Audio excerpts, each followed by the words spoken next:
The most dangerous retirement mistake isn't the one that loses you money fastest. It's the one that looked responsible while it was happening. A 2023 study from the Employee Benefit Research Institute found that nearly half of current retirees wish they could change one specific financial decision, not a portfolio call, not a market bet, but a structural choice they made years earlier that felt completely reasonable at the time. And when you actually look at the full list of what retirees say they regret most, it doesn't match what the financial planning industry prepares you for. The industry prepares you for market risk. What actually destroys retirement is decision risk. And those two things are almost never discussed in the same conversation. I've spent years reading the documents nobody reads voluntarily. IRS, annual statistical reports, Social Security Administration, actuarial tables, Vanguard's How America Saves report, the Society of Actuaries retirement risk surveys, EBRI's longitudinal data. And there is a pattern across all of it that is so consistent it almost feels engineered, not conspiratorially, just structurally. The same 11 decisions appear again and again, across income brackets, across professions, across generations. And almost none of them are made by people who are financially illiterate. Most of them are made by people who were following advice that sounded completely reasonable. Here's what I'm going to explain to you today. The American retirement system is full of what I'd call locally optimal, globally catastrophic decisions. Each one looks correct in the moment. Some are actively recommended by professionals. But when you zoom out 30 or 40 years, the math becomes something between a tragedy and a punchline. I want to give you a mental image to carry through this entire video, because it'll make each of these 11 decisions land differently. Picture retirement savings as a bathtub you spend your entire career slowly filling with water. The goal is to have enough water in the tub when you stop working to last you the rest of your life. Some of these 11 mistakes are about not filling the tub fast enough. But the more interesting ones and the more expensive ones are about a drain at the bottom of the tub that you didn't know was open. You can see the water rising, you feel good about your progress, and then one day you're 64 years old and you look down and the tub is half empty and you have no memory of turning on a drain. That invisible drain is what we're here to talk about. I want you to keep someone in the back of your mind as we go through this. I'll call him Ray. Ray is 68. He worked 32 years as a civil engineer for a mid-sized infrastructure firm in Ohio. He peaked at about $115,000 a year in salary. He maxed his 401k most years after 40. He paid off his house. His kids went to college. He did the things people tell you to do.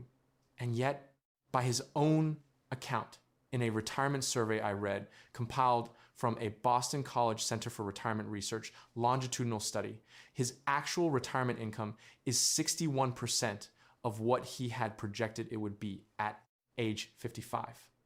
Not because a market crashed at the wrong time, because of a specific sequence of decisions, each of which made complete sense when he made it. Ray is going to reappear throughout this video because Ray isn't an outlier. Ray is a statistical archetype. Let's start with the first regret, because even though it sounds like a platitude, the specific version of it is not. Not starting early enough. I know, you've heard this. You're rolling your eyes. Stay with me, because the version of this that actually lands differently involves a specific number. The average American, according to a 2022 Northwestern Mutual survey, begins seriously engaging with retirement savings at age 36. Not 22, not 25, 36. And here's what that decade costs. If you invest $500 a month starting at 25, assuming 7% average annual returns, which is roughly the historical inflation-adjusted average of a broad index fund, you have approximately $2.4 million at 65. Start the same contribution at 35 with the same return for the same decade shorter period, approximately $1.2 million. Same $500, same discipline, $1,200,000 gone. Because you were busy being 25, the regret here is not, I didn't save enough. The regret is, I didn't understand what compound interest actually does to time. These are not the same problem. One is a cash flow issue. The other is a mental model failure. And the mental model failure is almost entirely because compound interest is genuinely counterintuitive. The human brain is wired to think linearly. Compounding is exponential. These two things do not coexist peacefully in your intuition, which means you will consistently underestimate how much that first decade matters until it's too late to recover it. Ray's version. He started contributing only enough to get his employer's match from ages 23 to 32.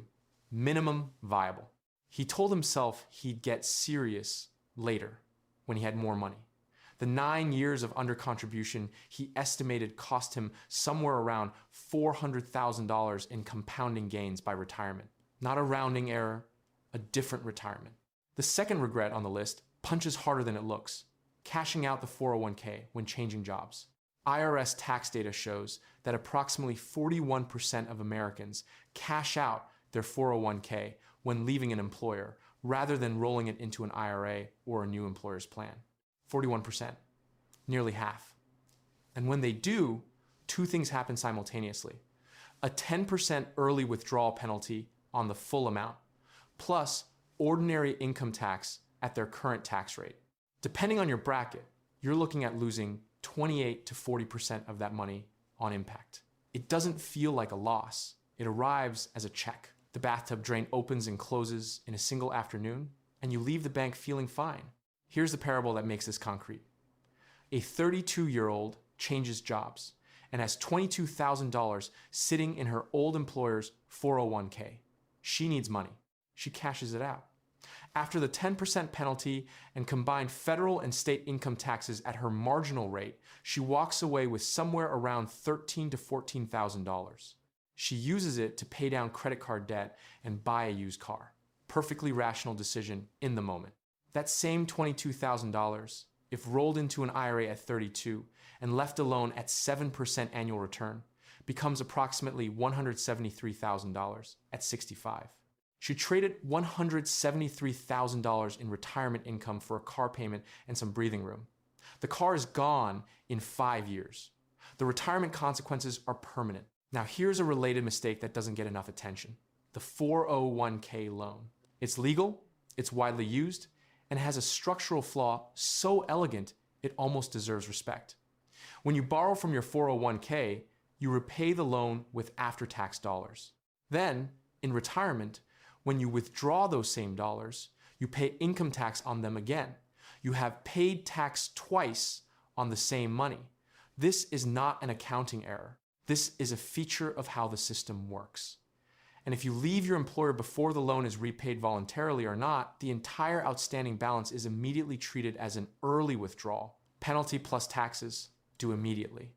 Vanguard's 2023 retirement data found that roughly 14% of 401k participants had an outstanding loan at any given moment. That's tens of millions of people operating a financial instrument with a trap built into it. But stay with me here, because the fourth regret is where the math becomes genuinely alarming: claiming Social Security too early.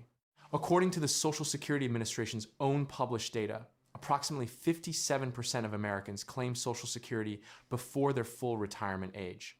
The majority claim at 62, the earliest possible date. And here is the precise number. For anyone born in 1960 or later, full retirement age is 67. Claiming at 62 permanently reduces your monthly benefit by 30%. Not temporarily, permanently, for every single month you receive it for the rest of your life. Now, go the other direction. Wait until 70, and your benefit is 124% of your full amount. The spread between claiming at 62 versus 70 isn't 30% less versus full. It's a 77% gap in monthly income. Every month, forever. Real numbers. Say your projected benefit at full retirement age of 67 is $2,000 per month. Claim at 62, you receive $1,400 per month. Wait until 70, $2,480 per month. That's a difference of $1,080 every single month. Over a 20-year retirement from age 70 to 90, that early claiming decision costs you $259,200 in lifetime benefits. And if you have a surviving spouse who outlives you, the survivor benefit is also permanently reduced by your early claiming decision. So you've potentially locked in a lower income floor for someone you love for a decade after you're dead. The behavioral economics of this are fascinating and depressing in equal measure. There's a well-documented phenomenon called present bias.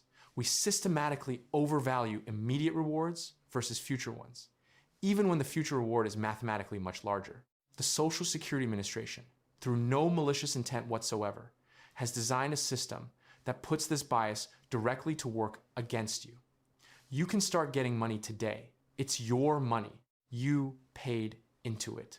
Waiting feels like leaving something on the table. And yet the break-even point for most people, the age at which you recover the benefits you forfeited by waiting, is somewhere in your late 70s. If you have any family history of longevity, waiting is almost always the superior mathematical decision. Ray claimed at 64, he thought he was being clever. He'd let his savings continue compounding a few extra years while drawing Social Security. What he hadn't fully modeled was his wife's survivor benefit situation. His wife had lower lifetime earnings and would likely outlive him. When a higher earning spouse claims early, the permanent benefit reduction doesn't just affect his income, it sets a lower ceiling for her income if she outlives him. Ray's tactical cleverness created a structural problem for his marriage's financial future. The fifth regret is the invisible drain more than any other on this list. No healthcare bridge between early retirement and Medicare at 65. Here's the systemic trap. Medicare doesn't begin until you're 65. If you retire at 60, 61, or 62, which is increasingly common, partly by choice and partly because of layoffs, buyouts, and health force exits, you have a gap of 3 to 5 years where you must purchase health insurance entirely on your own. In 2025, the average monthly marketplace premium for a 60-year-old without employer subsidy runs between $800 and $1,200 per person, depending on the state and the plan tier. A couple is looking at approximately $20,000 to $24,000 per year in premiums alone, before deductibles, before any actual healthcare usage. Over a 5-year bridge to Medicare, that's potentially $100,000 to $120,000 money you had planned would be compounding in your portfolio. What makes this worse? Most standard retirement planning software tools don't automatically model this cost. They ask you your retirement date. They ask you your Social Security claiming age. They run the projections.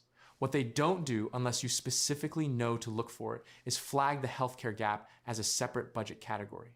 It's invisible until it isn't. And by the time it isn't, you're 62 and facing a choice between a health plan you can barely afford and a health plan with a deductible higher than your first car. Here is the part that never makes it into a standard retirement calculator.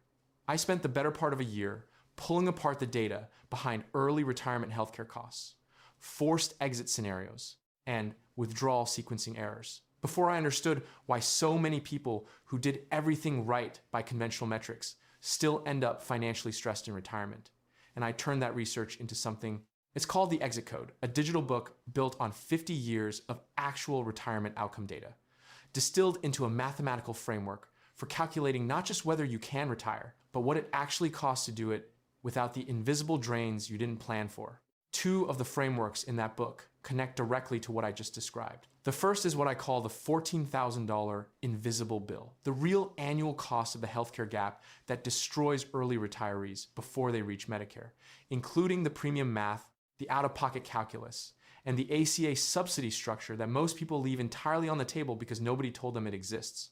The second is what I call the 58% rule, which is the documented rate at which American workers exit the workforce earlier than they planned, not because they chose to retire, but because a health event, a layoff, or a caregiver obligation forced the issue. More than half of retirees didn't pick their exit date. The exit picked them. That means the buffer strategy isn't optional. It's load-bearing.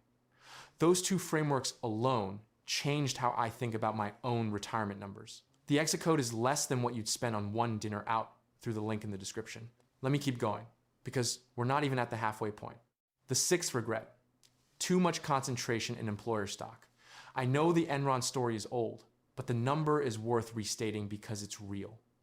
When Enron filed for bankruptcy in December of 2001, the average Enron employee who had significant 401k concentration in Enron stock lost approximately $115,000 in retirement savings. Not on paper, gone.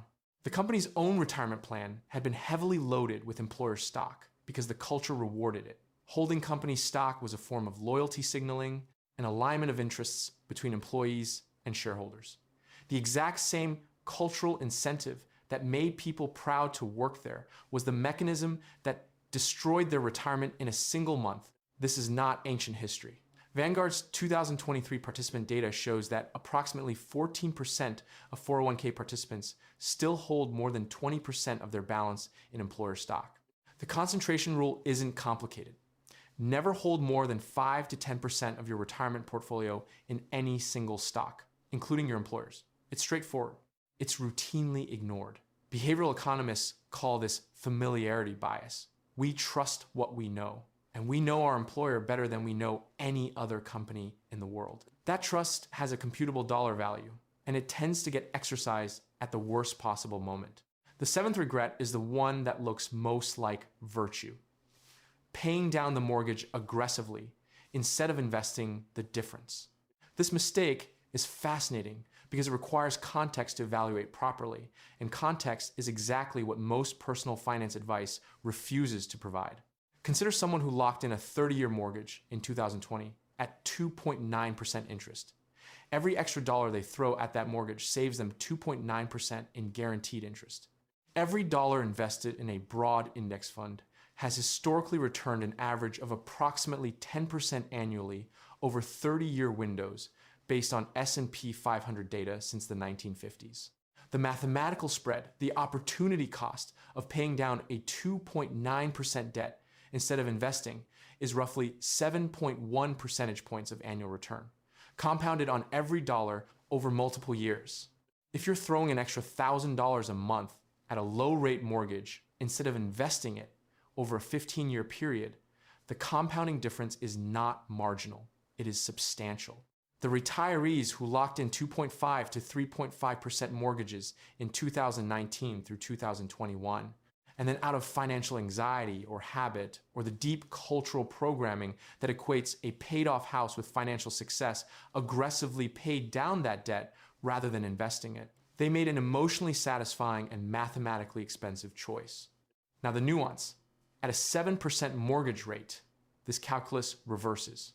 A guaranteed return of 7% by eliminating high-interest debt is much harder for a market that might return 7% to beat after volatility and sequence of returns risk. Debt payoff isn't always wrong, but has to be compared against the actual alternative, not against some vague feeling of safety. Feelings are not return calculations. There's also a tax layer here that most people miss entirely. Contributions to a Roth IRA or a maxed 401k grow tax-free or tax-deferred. The after-tax return on those investments is structurally superior to the after-tax return on paying down mortgage principal, especially at low interest rates. The retiree who traded Roth contributions in their late 40s for an early mortgage payoff didn't save money. They moved it into a less tax-efficient format. The eighth regret involves windfall money. An inheritance arrives. A bonus hits, a house sells for more than expected. And research from the Journal of Financial Planning shows that a majority of financial windfall recipients have spent most of it within 2 years. Not invested spent. The behavioral mechanism is well documented. Money we receive outside the normal flow of labor feels different in our hands. It arrived without effort. And so the psychological loss aversion that normally protects savings doesn't apply. The same person who would feel physically ill about withdrawing $40,000 from their 401k for a kitchen renovation will spend a $40,000 inheritance on that kitchen without a second thought. The bathtub drain opened and they didn't even hear it. The retirement math on this is unkind. $40,000 received as an inheritance at age 52, invested at 7% for 13 years, becomes approximately $95,000 at 65. A $250,000 house sale with a $40,000 windfall spent rather than invested is a $95,000 retirement decision disguised as a home improvement project. I want to introduce a subplot here that runs through the rest of this video, because there's a parallel drain operating in many households that the retirement literature consistently underestimates. Helping adult children financially is one of the least discussed retirement risks in mainstream personal finance. Not because advisors are incompetent, but because it's uncomfortable to quantify love. Boston College's Center for Retirement Research has studied this extensively. Parents in their late 50s and early 60s are making regular financial transfers to adult children, covering student loan payments, contributing to down payments, supplementing income during hard patches, paying for weddings. These transfers happen outside the retirement planning spreadsheet because they're not retirement decisions. They're family decisions, but they have retirement consequences. I'll come back to Ray and this exact dynamic near the end. The ninth regret: underestimating inflation across a full retirement. This sounds abstract until you put 30 years of Bureau of Labor Statistics CPI data on a timeline. $1 in 2001 had the purchasing power of approximately 61 cents in 2023. If inflation runs at just 3% annually over a 25-year retirement, actually conservative compared to recent historical experience, you lose approximately 52% of your purchasing power by year 25. A pension that felt comfortable at $4,000 a month in 2000 becomes the economic equivalent of about $1,900 a month in real terms a quarter century later. Not because the number changed, because everything it has to buy got twice as expensive. Healthcare inflation compounds this asymmetrically. Medical cost inflation has run consistently above general CPI for decades, averaging above 5% annually in many recent periods. Healthcare spending also tends to increase with age, spiking in your late 70s and 80s at exactly the moment your inflation-eroded income is at its weakest. You're getting squeezed from both sides simultaneously. Your purchasing power is shrinking, and the thing you need most is getting more expensive faster than everything else. A retirement plan that doesn't include a healthcare inflation stress test is missing its biggest variable. Here is the specific version that illustrates this. A retiree in 2005 with a monthly budget of $5,000, comfortable, covered everything, felt sustainable. Based on BLS CPI data for that period through 2025, an equivalent lifestyle costs approximately $8,700 per month in 2025. If that retiree's income sources didn't include cost of living adjustments, a common feature of private pensions, unlike Social Security, which does have COLA, they faced a gap of nearly $4,000 a month in real terms that they had to cover from savings. That's not bad luck. That's a planning assumption that didn't survive contact with reality. The 10th regret is one of the clearest examples of discipline becoming a trap. Zero Roth accounts no tax diversification. Here's the system problem. Traditional 401k and traditional IRA contributions come with an immediate tax benefit. You contribute pre-tax, the money grows tax deferred, and you pay income tax on withdrawals in retirement. For most of your working years, this feels correct. Defer the tax, let the full gross amount compound. The IRS makes this the path of least resistance by assigning the highest contribution limits to traditional accounts and making the deduction obvious on your tax return. But watch what happens at the other end. The IRS requires something called required minimum distributions from traditional accounts starting at age 73. Regardless of whether you need the money, you must withdraw a specific amount each year and pay income tax on it. If you've accumulated substantial savings, say $800,000 or more in a traditional 401k, the RMDs can push your taxable income high enough to trigger IRMA surcharges on your Medicare Part B and Part D premiums, increase the percentage of your Social Security benefit that becomes taxable income under the provisional income formula, and potentially land you in a higher marginal tax bracket in retirement than the one you occupied during your working years. You defer taxes to pay them later at a higher effective rate. This isn't a glitch. This is how the system works. A Roth IRA inverts this. After-tax contributions, tax-free growth, tax-free qualified withdrawals, and no required minimum distributions. In a tax environment where the federal government is carrying $36+ trillion in national debt as of early 2026, and where the Tax Cuts and Jobs Act provisions sunset in 2025, unless extended. Having flexibility between taxable and tax-free income in retirement isn't just efficient, it's structural protection. The retirees who feel this regret most acutely are the ones now in their late 60s, watching their RMDs inflate their taxable income, looking back at the stretch between ages 55 and 62 when their income dipped, their tax bracket was lower, and they had a wide open window for Roth conversions that they never used. That window existed. It was clearly visible in hindsight. And nobody told them to use it because their advisor was charging 1% of assets per year to explain about half of what they needed to know. The 11th regret, the one that surprised me most in all of this research: no written income distribution plan. There's a psychological shift required at retirement that almost nobody prepares for. You stop being an accumulator and you become a distributor. After 3 or 4 decades of filling the bathtub, you now have to figure out how to use the water without running out. And the data from TIAA, from the Society of Actuaries, and from the EBRI consistently shows that a majority of retirees arrive with a savings balance and zero formal strategy for converting that balance into monthly income. This creates a phenomenon researchers call distribution anxiety.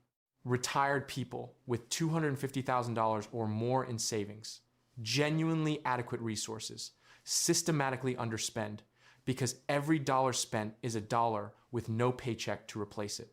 They ration unnecessarily. They skip travel they could afford, they decline experiences, and they accumulate regret alongside their savings. EBRI's data found that a substantial portion of retirees with meaningful assets were spending below what a sustainable withdrawal rate would support, not because they were cautious savers, but because they were operating without a framework. The opposite failure is equally real.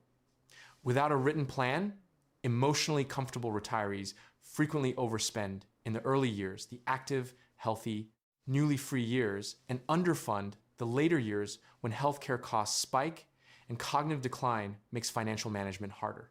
The go-go years drain resources from the slow-go years. Same outcome, different mechanism. The planning vacuum gets filled by emotion either way.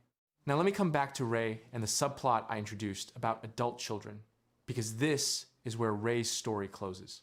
Between ages 56 and 61, Ray made 2 significant transfers to his adult children. His daughter finished college with $62,000 in student debt.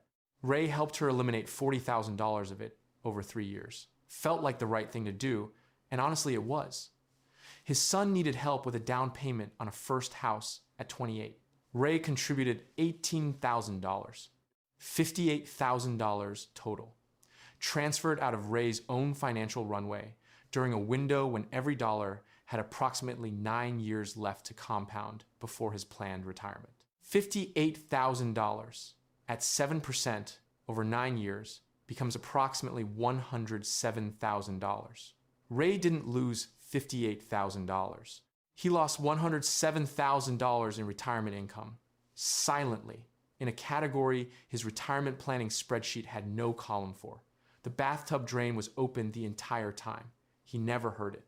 And this is the pattern that makes me think the real problem with retirement planning isn't financial literacy. It's the gap between financial decisions made inside the retirement planning framework and the ones made outside it, in real life, in real relationships, in real moments of parental love and responsibility that don't show up in any calculator. Here are 3 specific calibrated takeaways. Not generic, calibrated to exactly what we just covered. 1, run a Social Security claiming analysis before you retire. Not the week you retire. Not during the HR exit interview. Before. Tools like Open Social Security, which is free and uses published SSA data, let you model different claiming ages against your health history, your spouse's situation, and your other income sources. The right age is not automatically 70 for everyone, but the break-even analysis takes 30 minutes and can be worth 6 figures in lifetime income. Guessing is a choice that costs money. 2, model the healthcare gap as a separate and explicit budget line item. Before you set a retirement date, calculate the total cost of health insurance coverage from that date until your 65th birthday. Include the marketplace premiums at your projected retirement income level. Check whether your income would qualify you for ACA subsidies, because staying below certain modified adjusted gross income thresholds can dramatically reduce premiums. This is not an afterthought. For early retirees, healthcare is frequently the largest single expense in the bridge years. Build it in deliberately, or it will carve itself out of your savings unexpectedly. 3. If you're between 45 and 65, and the majority of your retirement savings sits in traditional tax-deferred accounts, you have a tax exposure problem you haven't fully priced in. Lower income years, career transitions, semi-retirement, the gap years before Social Security kicks in are conversion windows. A partial Roth conversion in a year when your taxable income is lower than your working year's average is one of the very few legal, legitimate ways to permanently reduce your future tax burden. The window is open right now. Required minimum distributions and future tax rate increases will close it. The bathtub has been filling your whole life. These 11 decisions are the drains you didn't know were open. And the brutal consistency of this research across income levels, across decades, across generations of retirees, is that these drains don't announce themselves. They look like reasonable choices. They feel like discipline. Sometimes they arrive disguised as generosity. That's the whole problem. Lazy investing built more fortune than crypto memes. And anybody who found that boring just described their own retirement accurately.